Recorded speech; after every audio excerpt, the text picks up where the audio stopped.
Celtic's earliest, closest, and most important connection with any other club is undoubtedly that with Belfast Celtic. The boys toured Belfast in 1889 and drew crowds of over 8,000 to victories against Distillery and United Belfast. It was Celtic's first tour and first season, so the crowds for that era were staggering. The Belfast Celts were formed in 1891 and were established in the image of Celtic Football Club in Glasgow.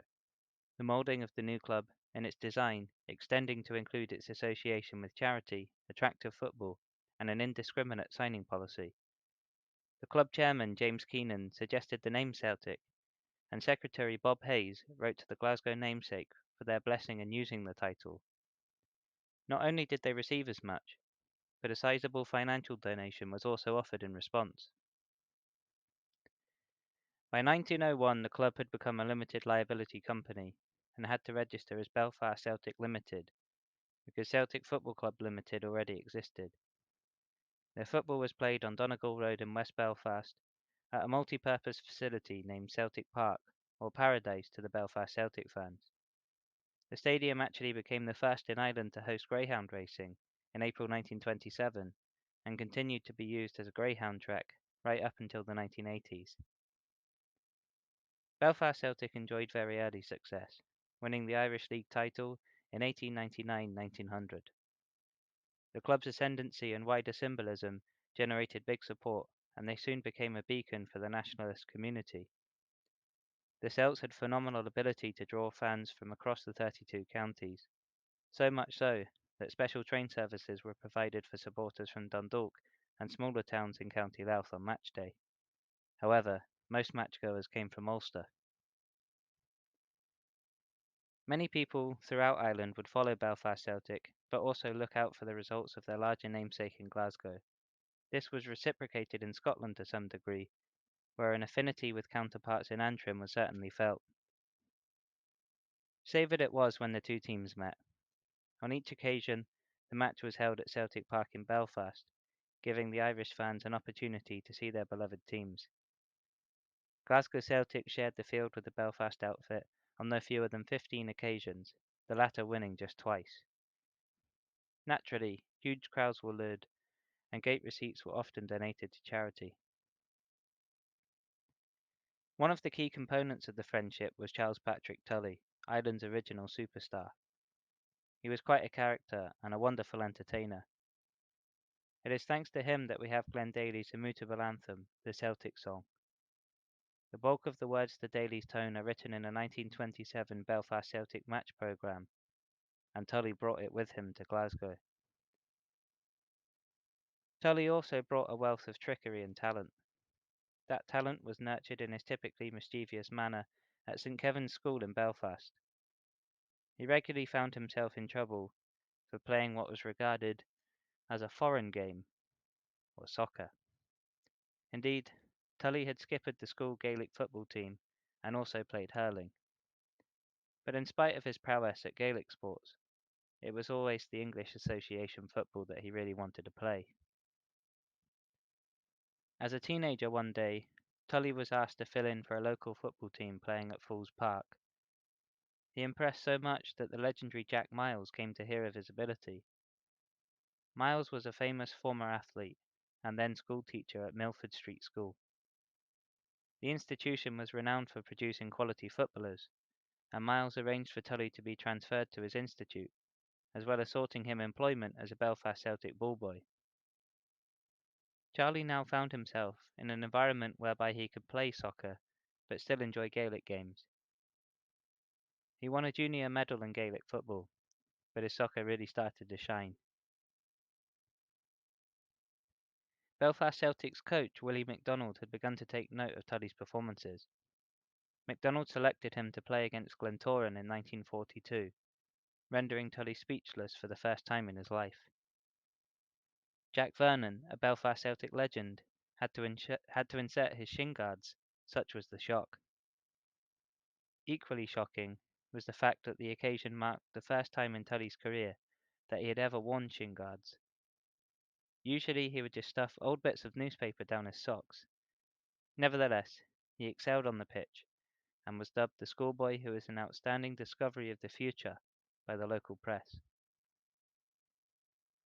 Belfast Celtic sent Tully out on loan to Ballyclare Comrades in Cliftonville to gain experience. He built up his slender physique and, by the mid-1940s, had coveted a regular starting place in the first team. It was during this period that his magical playing style earned him the nickname of Cheeky Charlie. Tully's finest moment in Irish football probably took place on the 27th of April 1947, when he scored the winning goal against Glentoran to hand Belfast Celtic the Irish Cup. Change wouldn't be too far away at this point, as Sir Robert Kelly had spotted his talents in a friendly match against Glasgow Celtic a few years prior. Kelly famously said, "Tully would do well here. Our support would appreciate him because he plays the Celtic way." The move finally came about after he had helped Belfast Celtic to win the Irish League title in 1948. By contrast, Glasgow Celtic had escaped relegation by the skin of their teeth. Nevertheless, the deal was sewn up very quickly. Upon joining the Glasgow Celts, Tully said, "It took me 3 hours to decide on the Timaloys, as opposed to the English glamour clubs. It had always been an ambition of mine to play for the great Scottish club." An admired magician on Irish shores, Tully would cement his place in Glasgow folklore by producing several magic moments throughout a wonderful 11 years at the club. In 1953, he took a corner kick against Falkirk at Brockville. He curled the ball straight into the net, only for the referee to disallow it. Charlie simply retook the corner and did the exact same again. This was not the first time that he had scored direct from a corner. Only about 15 minutes after England had he had already scored, done so Ireland in an got an international equaliser through game Charlie Tully. for Ireland against England. Cheeky Charlie was involved in the memorable Coronation Cup winning side and played in the 7-1 demolition of Rangers in the 1957 League Cup final. If Tully was loved back home, then he was adored in Glasgow. Before long, Tully cocktails and Tully ice cream scoops had arisen in Scottish cafes. Such was the stardom that he gained that he actually began writing a weekly column for the Evening Citizen newspaper called Tully Vision. Ironically, Tully scored against Belfast Celtic in the last meeting between the two Celtic clubs. That particular fixture featured a certain Jock Stein, who was colossal at the heart of the defence. Aside from Tully and the friendly relations between the clubs, the most influential aspect in the relationship was actually the demise of Belfast Celtic. The club had shattered most Irish records by the outbreak of World War II and looked set to continue in similarly dominant fashion. However, a partitioned island and a changing society would play a key role in post-war football. Belfast Celtic faced Linfield at Windsor Park in December 1948 before a crowd of 27,000 people. Linfield largely represented the loyalist community. Contests as these were fiery, and this occasion was no different. Linfield finished the match with 8 players, Belfast Celtic with 10. However, it was the brutal actions of the supporters that would steal the headlines and change the future of Irish football. Belfast Celtic's Jimmy Jones had collided with Jimmy Bryson in the Linfield defence. Bryson sadly broke his ankle on impact. At half-time, the stadium announcer proclaimed that Bryson had snapped his leg, which inflamed the local support. The home side actually had another player taken to hospital with severe bruising too. This only made the crowd vent more poison. Amongst the mayhem, the Celts were awarded a penalty. Harry Walker scored, and the nationalists looked set to take the points. The atmosphere turned so sour that many Belfast Celtic fans left early to avoid the predictable trouble. There was no segregation at the match, just a small band of RUC officers. With only 4 minutes left, Linfield equalised. Hatred and jubilation combined as the fans spilled onto the pitch. Order was quickly restored, and play petered out. Sadly, that was not the case at full time, as thousands of Linfield fans ran onto the park and attacked Belfast Celtic's players. Jimmy Jones was isolated. Given that he had injured Bryson and was a Protestant, playing for what was termed the wrong side, he was made a target. Jones made way for the running track in a desperate attempt to get up to the terracing and shake off his attackers, but they dragged him back down the stairs and laid into him with dozens of kicks and punches. Linfield supporters jumped and stamped on Jones's leg repeatedly until one was broken.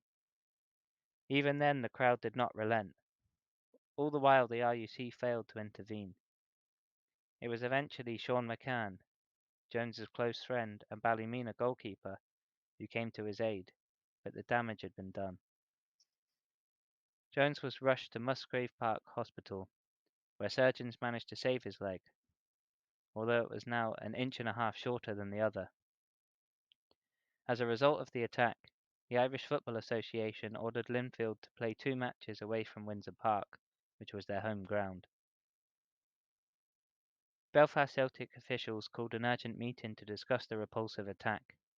It is believed that an outcome was agreed at this stage, but was not publicly announced. After fulfilling the rest of the season's league commitments, the club embarked upon a tour of the USA. It was extremely successful and saw the Scottish national side, who were then British champions, famously defeated. However, soon after returning from their glamour excursion, it was announced that Belfast Celtic would withdraw from the Irish League.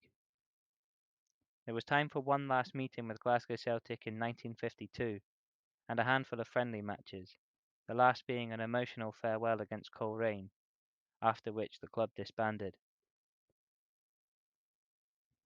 The significance of this from a Glasgow Celtic point of view is that the overwhelming majority of fans now pledge their sole allegiance to the Scottish-based club. Glasgow Celtic was already an established worldwide institution, having won exalted competitions such as the Empire Exhibition Cup, and had distinguished tours of Europe and the USA themselves. Supporters clubs were formed the length and breadth of Ireland, the first of which was St Peter's No. 1 CSC in Belfast in 1952. It was formerly a Belfast Celtic supporters club.